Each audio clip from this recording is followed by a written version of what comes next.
Arauz. Él es el candidato del progresismo que en los próximos días inscribirá su candidatura y participará en las elecciones. Ecuador se encamina a un proceso electoral muy, pero muy complejo por una serie de circunstancias judiciales, económicas, políticas, sanitarias que hacen incierto su normal desarrollo. En este contexto, el progresismo, que ha sufrido una implacable persecución durante el presente régimen, al punto de proscribir a su líder, Rafael Correa, tiene en Andrés Arauz a su principal figura como aspirante a la presidencia de la República. Andrés, bienvenido a confirmado.net. ¿Cómo te sientes en este proyecto político que traerá muchas sorpresas agradables, de las otras también muchas cosas nuevas que vas a conocer? Bienvenido. Hola Marco Antonio, muchas gracias por esta bienvenida. Estamos contentos, animados de poder representar al pueblo ecuatoriano. Sin embargo, alertas también por la posibilidad de que se nos quiera impedir la participación democrática. Pero estamos, por otro lado, confiados en que el pueblo ecuatoriano ahorita tiene conciencia histórica, está muy vigilante de esta situación y también porque el marco legal, reglamentario, nos apoya totalmente. El progresismo ya definió su binomio, te acompañará Carlos Rabascal. Quisiera que nos comentes cuál es la hoja de ruta para la inscripción, cuáles son los pasos que ustedes tienen que dar. El proceso de inscripciones ya se abrió, terminará el próximo 8 de octubre. Sí, efectivamente, nosotros tenemos algunos pasos que seguir para poder inscribir el binomio conjunto con el compañero Carlos Rabascal. El primer paso es entender que en la solicitud de inscripción tenemos que completar el nombre de Rafael Correa. ¿Por qué? Porque fue él quien ganó las primarias y cuando ganó las primarias no había ninguna inhabilidad, no había ningún impedimento para que él pueda ser candidato. Por eso él hizo la aceptación a través de medios telemáticos y electrónicos y ahora él consta en nuestra solicitud de inscripción. Es un procedimiento, digámoslo así, formal, por cómo la cadena de tiempo hizo que sucedan los hechos. Tanto así que, por ejemplo, recién el día de anteayer, la Corte Nacional de Justicia notificó con la sentencia. Entonces, como es obvio, Está nosotros inhabilitado teníamos que seguir, definitivamente. pero nosotros teníamos que seguir con el nombre de Rafael Correa porque fue él quien ganó las primarias. Ahora, Ahora, una vez realizada la solicitud de inscripción, el CNE procede a evaluar las carpetas. Y cuando evalúa las carpetas, dice, cumple un checklist, ¿no es cierto? Cumple el requisito de mayor de edad, es ecuatoriano de nacimiento, tiene alguna inhabilidad y revisa las inhabilidades y va a decir, mire, él ya tiene una sentencia ejecutoriada, él ya no puede ser su candidato a vicepresidente. Por favor, proceda a reemplazarlo y tiene usted 48 horas para designar al número 2 del binomio. Y es ahí donde pondremos el nombre de Carlos Rabascal. Esto lo hemos hecho transparente con todo el Ecuador, con todo el mundo, de tal forma que pronto tendremos ya ese binomio ahí sí oficialmente inscrito una vez que se configure este reemplazo.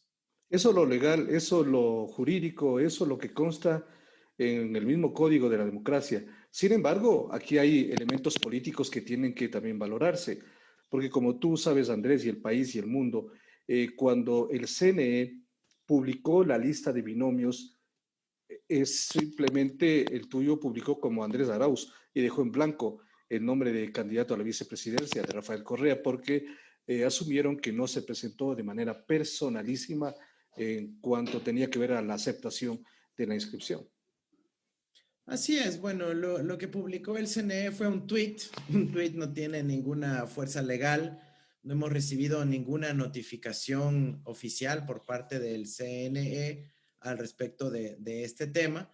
¿Y por qué? Porque el CNE no se puede pronunciar ahora, recién se pronunciará a partir de que nosotros ingresemos la solicitud de inscripción y es ahí en donde recién se ponen a evaluar si es que ellos consideran que no se aceptó o si se aceptó la nominación. Y ahí ellos dirán, bueno, hay una firma faltante, hay una sentencia ejecutoriada, por favor reemplace el nombre, ¿no? Insisto que en el marco legal estamos perfectamente cubiertos, no hay ningún riesgo desde la perspectiva jurídica. Ahora, si es que quieren aplicarse a arbitrariedades que violentan la democracia, las reglas de juego, y atentan contra los derechos casi la mitad de la población que quiere votar por el binomio de la esperanza, yo creo que tendrán que enfrentarse a una situación de otras dimensiones, ¿no?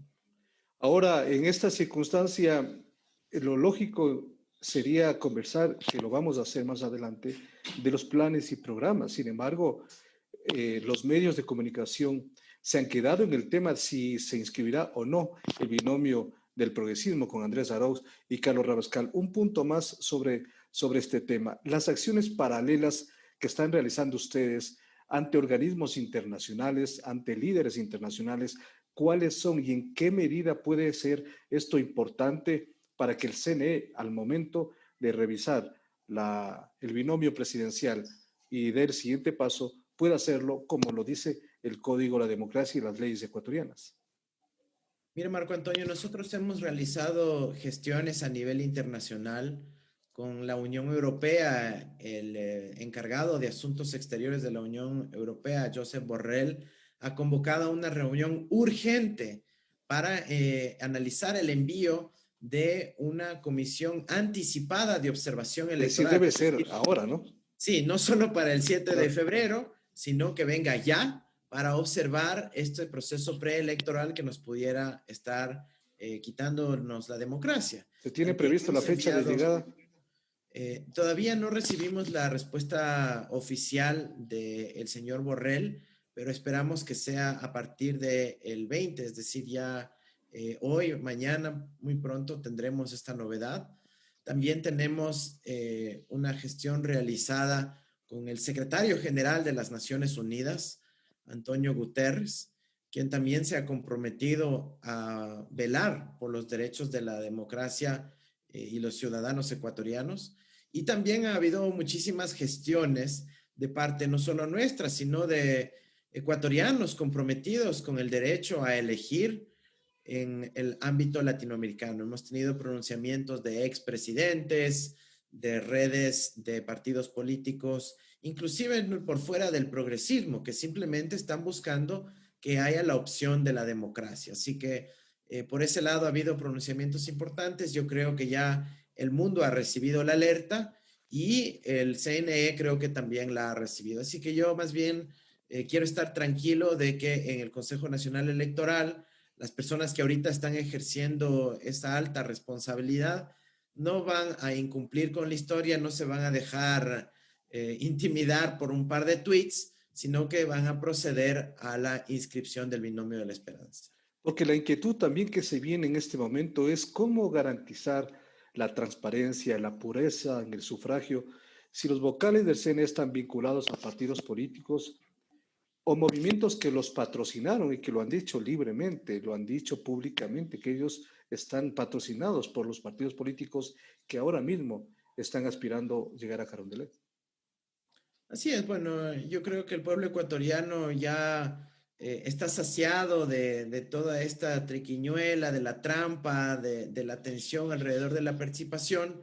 Ahorita lo importante es poder, como dijiste, Marco Antonio, discutir las propuestas, ver qué camino vamos a adoptar a partir del 24 de mayo del 2021, indistintamente de las presiones o enlaces que pudieran tener los delegados del Consejo Nacional Electoral. Creo que están ahí para garantizar los derechos democráticos del pueblo ecuatoriano. Nosotros tenemos y tendremos todos los elementos para cuidar nuestra votación, para asegurar que tendremos ese triunfo electoral y de ahí lo más importante es ponernos a gobernar. Los ecuatorianos están en un momento de desesperanza, ansiosos de que pueda llegar un gobierno que pueda devolverle la dignidad a las familias ecuatorianas, que podamos volver a tener patria, volver a tener oportunidades económicas y, como lo hemos dicho, volver a tener dinero en el bolsillo para poder reactivar la economía, para poder salir a comprar a la tienda, para poder salir a comprar al mercado y de esa manera reactivar nuestra economía. Justamente hablemos de la base programática y la propuesta electoral para el 2021. ¿Cómo se define políticamente y cuáles son los pilares ideológicos de Andrés Arauz? Mira, yo me defino con 3 adjetivos: patriota, demócrata y progresista, ¿sí? Esa es la base fundamental de lo que nosotros proponemos al país y lo que hemos venido haciendo en estos últimos 15 años de servicio público, de formación académica. Nosotros creemos que el Ecuador ahorita tiene que estar al servicio de los ecuatorianos. Los recursos públicos tienen que estar al servicio de las familias ecuatorianas, a proteger a las familias ecuatorianas en el contexto de una crisis. Y eso significa comprar insumos ecuatorianos, contratar a ecuatorianos e invertir en el Ecuador. Si usted ama a su patria, invierta en su patria. Así que ese patriotismo tiene que verse reflejado también en la política económica, productiva, social. Por otro lado, estamos hablando de demócratas. Nosotros creemos en la democracia. Para nosotros la democracia es un pilar de la construcción social y eso implica garantizar los derechos de las mayorías, pero también los de las minorías, con absoluto respeto a los derechos constitucionales, a un marco de institucionalidad adecuado, con una verdadera independencia judicial y no una que haya sido manipulada por unos pocos intereses para perseguir a otros. Entonces, nosotros creemos en la democracia también como pilar fundamental de nuestra propuesta ideológica. Y finalmente, el tema del progresismo. ¿Qué quiere decir esto? Que paulatinamente, progresivamente, conforme avanza la sociedad y especialmente en el siglo XXI, vayamos concretando una serie de derechos humanos que beneficien a la población. Una serie de derechos humanos que nos puedan dar estabilidad, que nos puedan dar ingresos mínimos, condiciones dignas de vida y alrededor de la salud, la educación, las oportunidades económicas. Ahora, Andrés, en cuanto a encuestas, no todavía hablemos del tema de preferencias, eso más adelante, pero en el tema este de lo que le preocupa al ecuatoriano, la principal preocupación del ecuatoriano es la económica, sin lugar a dudas, el desempleo, la falta de oportunidades laborales. Miles y miles de familias ecuatorianas están en el desempleo. ¿Cuál es la propuesta que tiene Andrés Arauz, el progresismo, en este punto, en este aspecto fundamental, en esta principal preocupación de los ecuatorianos? Mira, la principal preocupación es justamente la inestabilidad económica, el miedo a perder el empleo y quienes ya han perdido el empleo de volver a tener una oportunidad económica. Nosotros tenemos como única prioridad el devolverle la dignidad a las familias ecuatorianas. Y eso significa que lo primero que vamos a hacer a partir del 24 de mayo es poner dinero en el bolsillo de las familias ecuatorianas mediante un sistema de seguridad social de emergencia que permita reactivar el consumo y que puedan alimentar a sus hijos. Es decir, sacarles de la angustia del día a día, de la noche a noche, de no poder tener certidumbre de poder tener ingresos para alimentar a sus ¿De hijos. dónde vendrán los recursos? Eso es lo indispensable en el cortísimo plazo. Si me permites, te lo comento Adelante. enteramente. Nosotros sabemos cómo mejorar y gestionar las finanzas públicas para impulsar esta garantía mínima de subsistencia de las familias ecuatorianas. Mira, solo en el medio de la pandemia se prepagaron más de 2.000 millones de dólares en deuda externa que vencían en el 2022 y en el 2023. En vez de usar esos recursos, uno, para mejorar la atención de nuestro sistema de salud pública con la emergencia del caso, y segundo, para apoyar económicamente a las familias que necesitaban quedarse en casa. Y me refiero ahí no solo a los trabajadores que tienen relación de dependencia, sino también a los trabajadores autónomos, comerciantes minoristas, cuentapropistas, entre otros, que obviamente estaban restringidos en su actividad económica.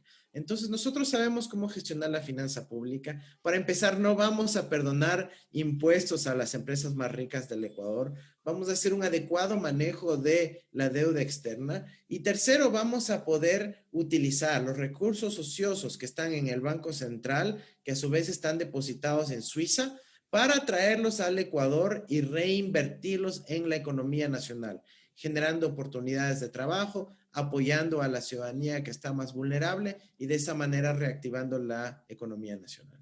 Pero serán respuestas inmediatas, como tú lo dices, Andrés, es decir, a partir de mayo 24 a las 5 de la tarde ya comienza a activarse las cosas. ¿Qué medidas urgentes? Porque el país sí requiere de eso. Mira, Andrés, y tú que conoces a fondo el tema económico, sabes que efectivamente el país está en la quiebra.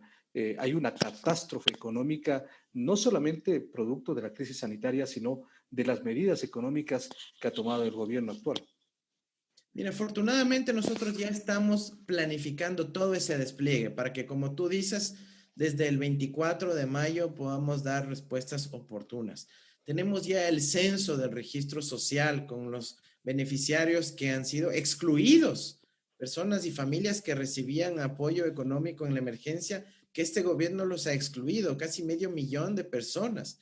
Nosotros sabemos exactamente a quiénes tenemos que hacer esas transferencias. Contaremos con el instrumental tecnológico que está todavía activo, pero que está pagado del dinero electrónico del Banco Central. Y además tenemos lista la política pública para poder acceder a esos financiamientos, a esos recursos inmediatos mediante las figuras de reciclaje de liquidez mediante el propio Banco Central.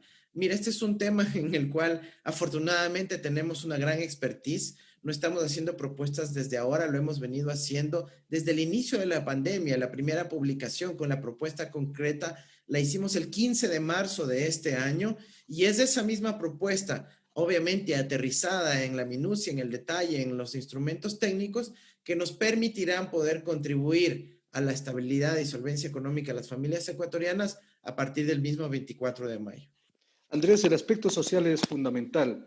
Ecuador, durante el gobierno de la Revolución Ciudadana, fue prácticamente el líder en la región en cuanto a la inversión pública. Al crecer la economía de 50.000 a 100.000 millones de dólares, hubo recursos para la inversión y las obras están a la vista. En este sentido, el rol del Estado, el rol público, ¿será fundamental en tu gobierno o con lo que está pasando ahora? No ha habido prácticamente ninguna inversión y lo que se hizo en el gobierno anterior se va a poner en manos privadas o se quiere poner en manos privadas. Está claro, no solo para un gobierno progresista, sino para un gobierno preocupado de la salud humana, de los derechos principales de la población, que el Estado tiene un rol importantísimo a cumplir. Hay que garantizar los derechos constitucionales como el de la salud y la educación, y eso no podemos esperar que venga alguien a que ojalá invierta en un hospital y atienda a las personas más pobres. Eso no va a ocurrir. Así que el Estado tiene un rol preponderante en la sociedad, en la salud, en la educación, pero también para poder garantizar esos derechos necesitamos constituir una base material. ¿Qué quiere decir esto? Que tenemos que impulsar un proceso de transformación productiva, de industrialización, de aumento de nuestra productividad en el campo, en la ciudad, del uso de las tecnologías de información para generar cada vez más valor agregado y contar con los recursos suficientes que necesita cualquier sociedad para poder garantizar la salud y la educación. Y ahí, por supuesto, hay unas sinergias que se generan entre la infraestructura que propone el Estado ecuatoriano y los aprovechamientos de esa infraestructura que las realiza el sector privado, que le realiza nuestro aparato productivo. Así que vamos a tener un balance, como es obvio, como es natural, entre la acción del Estado, que va a ser importante para garantizar los derechos sociales y ofrecer oportunidades de infraestructura para el aparato productivo, y el rol que cumplirá la empresa privada en seguir fomentando las oportunidades de empleo, de trabajo y de desarrollo en nuestro país. ¿Cuál será el rol del Fondo Monetario Internacional en tu gobierno? Para muchos no gusta la presencia del fondo, pero ya está ahí el Fondo Monetario, es decir, ya estamos embarcados con el fondo. ¿Existe posibilidades todavía de tener una renegociación mucho más beneficiosa, como lo hizo hace poco Argentina, con muchos más recursos en cuanto a la deuda que tiene el Ecuador? Mira, Marco Antonio, nosotros ya nos reunimos con el Fondo Monetario Internacional. Recuerda que yo había enviado una carta al FMI poniendo los puntos sobre las CIES, diciendo que no pueden darnos esa plata para que se pueda ir nuevamente a los 5 minutos y dejarnos sin los dólares, pero con la deuda.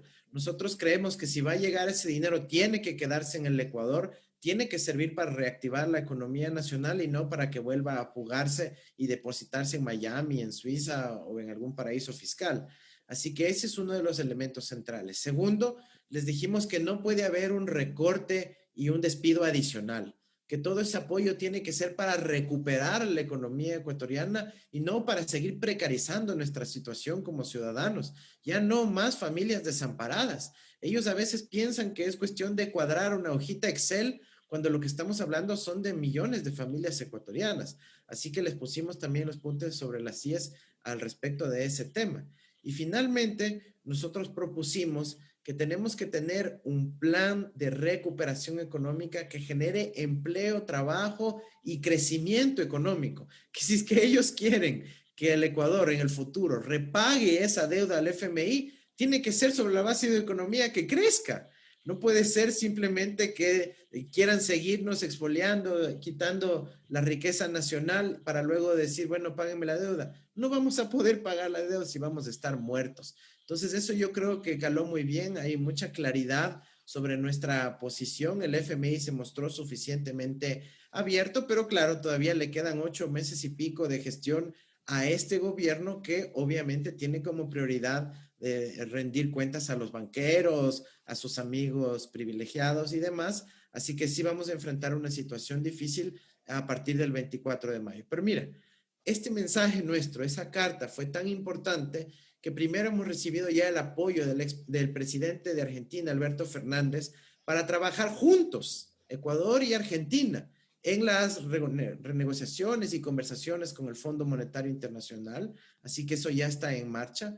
Y segundo, que el propio directorio ejecutivo del FMI está diciendo, hay comentarios válidos por parte del quien lidera las encuestas en el Ecuador, el candidato Arauz, y vamos a reconsiderar el plan acordado con el gobierno de Moreno. Así que desde ya estamos incidiendo, Marco Antonio, para que la población ecuatoriana no se vea aún más precarizada, no se vea aún más abusada en el contexto tan grave como es la pandemia.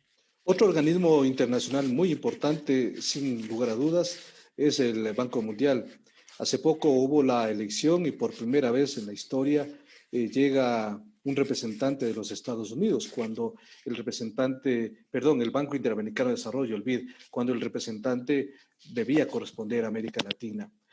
¿Cómo miras tú esta circunstancia? Porque se dará una especie de tema geopolítico dentro del BID para favorecer o no a ciertas naciones que están o no alineadas a su propuesta ideológica. Espero equivocarme, pero un poco eso es lo que en este momento se está analizando. Mira qué increíble esta situación que estamos viviendo, ¿no? Por primera vez en la historia nombran a un estadounidense como presidente del BID. Y aunque este dato no se sepa mucho, por tradición también, el vicepresidente del BID también tiene que ser estadounidense. Así que nos marca una situación de vulnerabilidad para toda nuestra región latinoamericana. Hay también voces que dicen que Richard Martínez va a ir a trabajar al BID, digamos que el voto de Comprometiendo Ecuador el para voto, que vaya a exacto. Estados Unidos es para que Richard Martínez vaya a trabajar al BID, lo cual nos demuestra de a qué intereses se estaban defendiendo, ¿no? Si estabas buscando un puestito en un organismo internacional o si es que estaba velando por los intereses del pueblo ecuatoriano. Nosotros lo tendremos clarísimo desde el primer día. Nosotros vamos a defender los intereses del pueblo ecuatoriano, de la economía ecuatoriana, del Estado ecuatoriano en toda negociación internacional. Y para ello tenemos una serie de alianzas en la región y el mundo que el país las conoce y que en América Latina va a través de una hermandad con nuestros hermanos latinoamericanos, especialmente líderes de una talla mundial que participan en el G20, como es el compañero Alberto Fernández, como es el compañero Andrés Manuel López Obrador. Así que es de ese eje al cual nosotros aspiramos adherirnos y poder tener suficiente fuerza regional, como lo tuvimos con el expresidente Rafael Correa, para impulsar la integración regional y podernos pararnos firmes ante cualquier pretensión de abusos sobre nuestra región. Justamente en este sentido, Rafael Correa lideró UNASUR, CELAC y otras entidades regionales que le dieron mucho peso y valor a América Latina, a Sudamérica también. ¿Cómo recomponer al espectro regional para que favorezca los intereses de los pueblos, de las mayorías, y no como que está sucediendo ahora? Mira, nosotros afortunadamente en ese aspecto tenemos absoluta claridad, tenemos una gran experiencia en el trabajo de la integración regional. En la época de mi servicio al país, también trabajamos muchísimo en la integración regional y conocemos todos los bemoles y los detalles de cómo lograr este proceso de hermandad latinoamericana. Vamos a trabajar sobre la base de objetivos que no sean dependientes del signo ideológico de quien gobierna los países. Te voy a dar un ejemplo, el caso de la salud. ¿Quién pudiera oponerse al hecho de que en un contexto de pandemia tengamos integración regional en materia de salud para realizar compras conjuntas de medicamentos, para realizar procesos de compartir conocimiento e investigación científica alrededor de los medicamentos, de la vacuna para la pandemia, alrededor de la gobernanza del sistema de salud, cómo mejor planificar nuestros recursos regionales para garantizar el derecho a la salud de la población de todo nuestro continente y así sucesivamente. Vamos a plantear elementos muy concretos que no haya ninguna razón por la cual si alguien tiene un signo ideológico que no corresponda, pueda simplemente adherirse a estas iniciativas. Quiero preguntarte específicamente cuál es la relación que tendrás con China, líder mundial, junto con Estados Unidos, la principal potencia en el mundo, un país que siempre ha estado dándole la mano al Ecuador. En el terremoto del 2016 fue la primera nación en entregar ayuda. En la pandemia, la primera nación en llegar con ayuda, con equipos, con recursos, etcétera. ¿Cómo será tu relación con China, país denostado por ciertos políticos y por el mismo gobierno, pero que finalmente tiene que estar ahí para recibir también sus recursos? Marco Antonio, nosotros somos amigos de todos los pueblos del mundo, de todos los pueblos del mundo. Nosotros seremos absolutamente respetuosos del derecho internacional. El principio de autodeterminación de los pueblos marcará nuestra relación de hermandad con el resto del planeta y específicamente con China. Por supuesto que buscaremos las mejores de las relaciones. Nosotros tenemos una alianza estratégica vigente con China desde aproximadamente el 2009 hasta la fecha, y ya son 11 años de alianza estratégica construida entre ambos países. Nosotros respetaremos esa alianza estratégica, buscaremos las mejores opciones para el Estado ecuatoriano, para la economía ecuatoriana, de sacar ventaja de la que ahora es una de las potencias, no solo económicas, sino tecnológicas, científicas, educativas, y buscar esa integración también entre nuestros pueblos para maximizar esa relación. Tres puntos más, Andrés. El primero tiene que ver con las encuestas. Hace pocas horas se difundió una encuesta de una empresa internacional, una empresa brasilera, en donde prácticamente te ubica como ganador en la primera vuelta.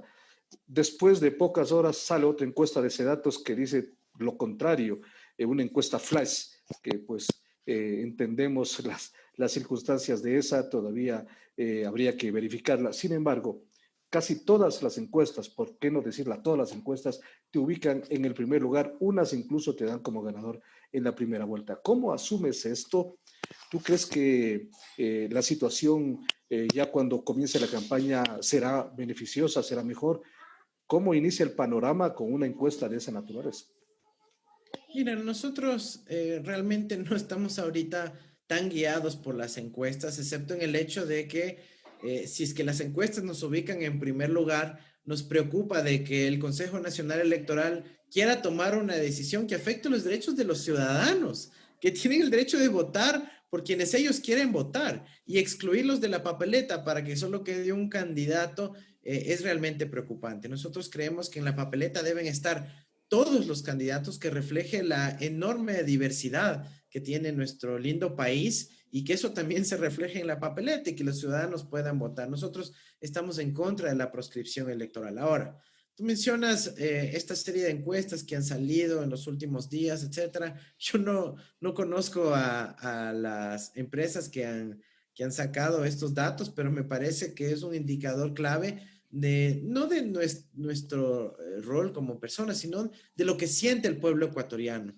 que es esta necesidad de superar esta situación de desesperanza, de angustia, del codazo, de la mala onda y volver a tener oportunidades económicas, volver a tener dignidad. Afortunadamente creo que están viendo ahí una señal no solo de renovación política, de unas caras que le ofrecen al país muchísimo trabajo, mucho esfuerzo, no estar peleándose entre políticos, sino salir básicamente a defender los derechos de los ciudadanos, volverles a dar oportunidades económicas, y eso creo que es lo que reflejan las encuestas. Mal podría yo comentar sobre una u otra empresa, más aún si no han oficializado su publicación en sus páginas web y empiezan a divulgarse esto por medio de redes, ¿no? Especie de guerra en redes sociales.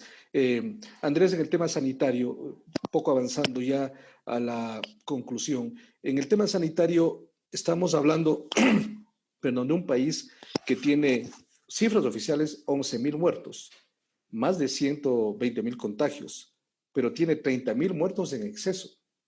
También, que es un dato escalofriante lo que ha sucedido en el país. Primero, tu reacción sobre cómo ha llevado adelante la gestión el gobierno en la crisis sanitaria. Y segundo, ¿qué salida tenemos en cuanto al tema de la vacuna? Que es algo que todavía no se habla en el país y que es tan necesario porque están listas la vacuna rusa, china, norteamericana, europea, etcétera. ¿Y cuándo llegarán y cómo podemos los ecuatorianos tener acceso a ella? Mira, la cifra escalofriante es la de exceso de mortalidad, que está ya en 36.000. Es un dato gravísimo, es el dato más certero porque es el que proviene del registro civil. Y si es que haces una regla de tres, nos indica que los contagios están superados siquiera por unas 30 veces más del dato oficial que nos dice el Ministerio de Salud Pública, ¿no? Así que realmente la situación de la pandemia ha sido un desastre total en el Ecuador. La gestión en el manejo de la pandemia también lo ha sido, especialmente en los primeros meses, en donde se privilegió mandar la plata afuera en vez de atender a las familias ecuatorianas. Y hay gente que dice, no, pero es que la pandemia no es culpa del gobierno. Yo a esas personas les quiero mandar un mensaje muy concreto. Si es que las personas, especialmente trabajadores autónomos que viven del día a día, hubiesen recibido un aporte económico para solventar la necesidad de que se queden en sus casas las primeras 2, 3, 4 semanas de la situación crítica de la pandemia, no estuviésemos en la situación que estamos ahora. Ahí no hubo una gestión planificada del gobierno alrededor de la pandemia, y ese es el tipo de políticas públicas que nosotros sí sabemos manejar, porque somos estudiosos de la planificación, sabemos implementar rápidamente las políticas públicas, especialmente en un contexto de emergencia sanitaria. La situación es realmente dura para las familias ecuatorianas, aparte de la dimensión sanitaria, donde todos hemos perdido a seres queridos, a nuestros tíos, a nuestros hermanos, a nuestros abuelos. Ahora estamos en una situación de desesperanza económica, y eso es lo que mejor sabemos hacer, y vamos a poder brindar soluciones concretas alrededor de una seguridad social universal emergente para luego inmediatamente pasar a lo que llamamos la recuperación del futuro, retomar la senda de desarrollo, de inversión pública, de obras, de oportunidades, generación de empleo para toda la población.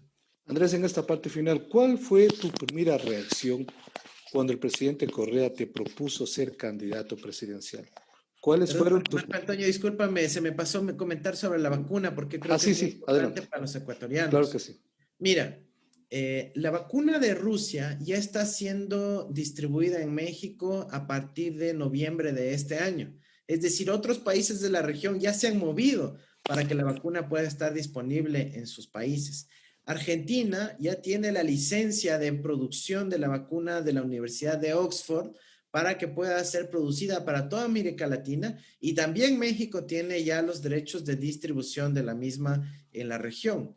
Mira qué ventaja que se genera para nosotros. Con los países que el gobierno de Moreno se ha enemistado, ha construido relaciones lamentablemente tristes, ahora estos gobiernos van obviamente a apoyar a un gobierno progresista en atender a la población. Es más, fue uno de los temas que ya hemos hablado con el gobierno de México, con el gobierno de Argentina, obviamente de forma preliminar, sin comprometerles a ellos por lo pronto, pero como dicen en la coloquialidad ecuatoriana, ¿no es cierto? Ya está hablado. Ya está hablado, Marco Antonio, eso es una gran noticia para nosotros, y más bien se contrasta con el hecho de que hasta hace pocos días el gobierno actual del Ecuador ni siquiera había pagado sus obligaciones de la Organización Panamericana de la Salud, con lo cual le tachan al Ecuador de la lista de países receptores de la vacuna. Y yo no puedo creer cómo esto no ha sido un escándalo nacional e internacional, porque prefirieron pagar la deuda a Wall Street, a Luxemburgo, y no hicieron el pago de su cuotita a la Organización Panamericana de la Salud. Así que eso me duele mucho porque ya están jugando literalmente con la vida de las familias ecuatorianas. Y ese tipo de cosas son las que jamás vamos a permitir. Vamos a impulsar para que la vacuna esté pronto disponible para los ciudadanos ecuatorianos.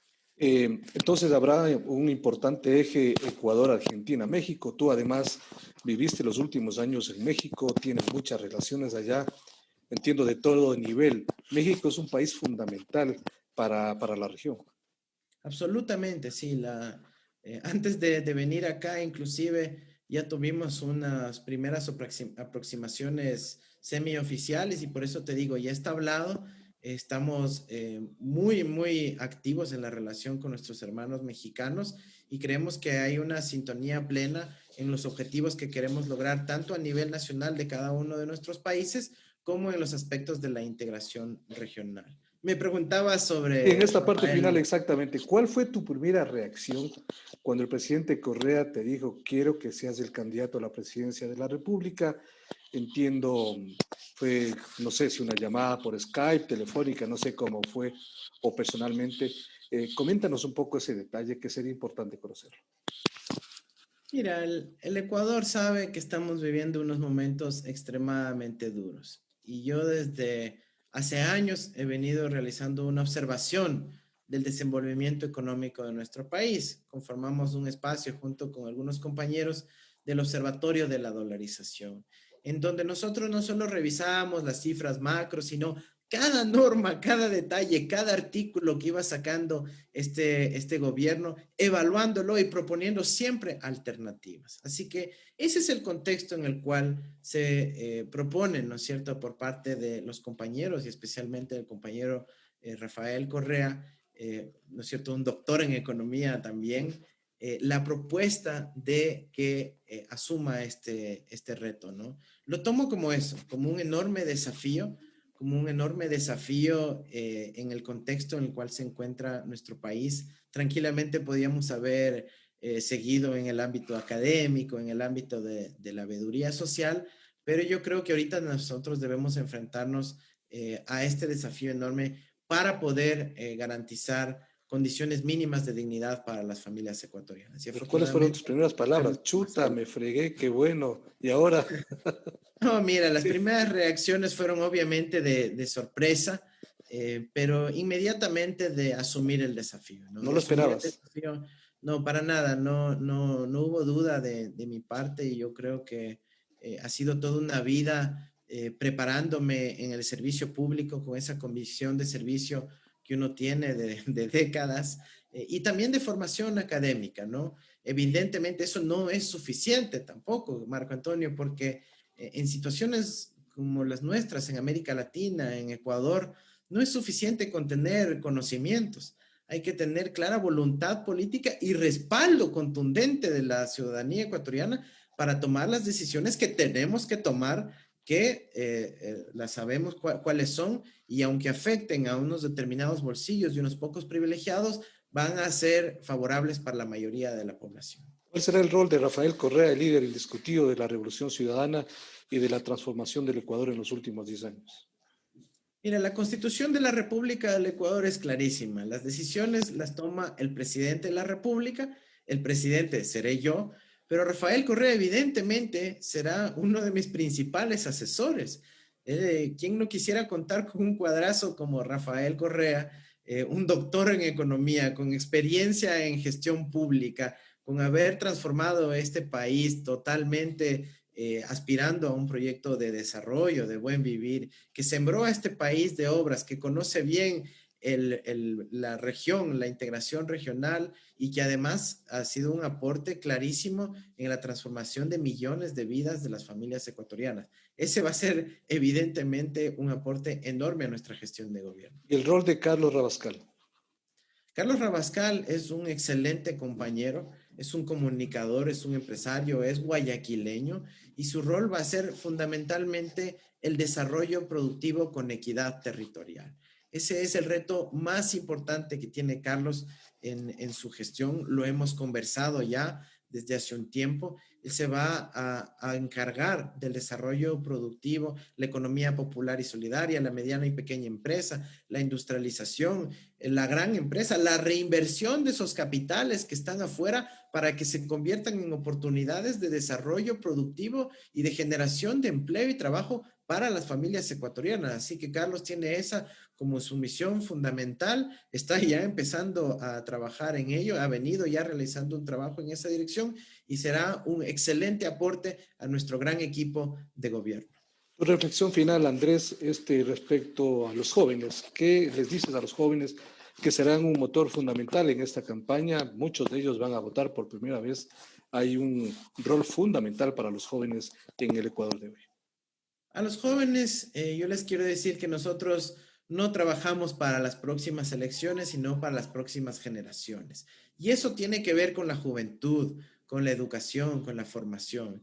Nuestra prioridad va a estar en la niñez ecuatoriana, Marco Antonio. Tenemos que trabajar muchísimo en lo que se llama la educación inicial, el desarrollo infantil, ¿no es cierto? Por cada esfuerzo que hagamos en los primeros años de vida, nos ahorramos luego esfuerzo económico ya cuando la población está en edad adulta.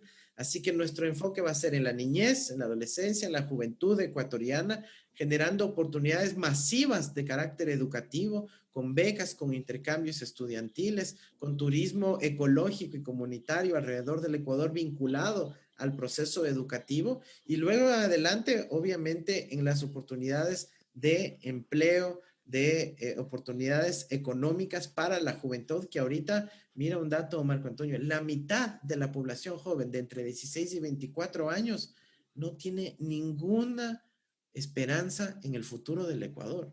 Eso es gravísimo. Podríamos estar enfrentándonos a lo que se denomina sociológicamente una generación perdida.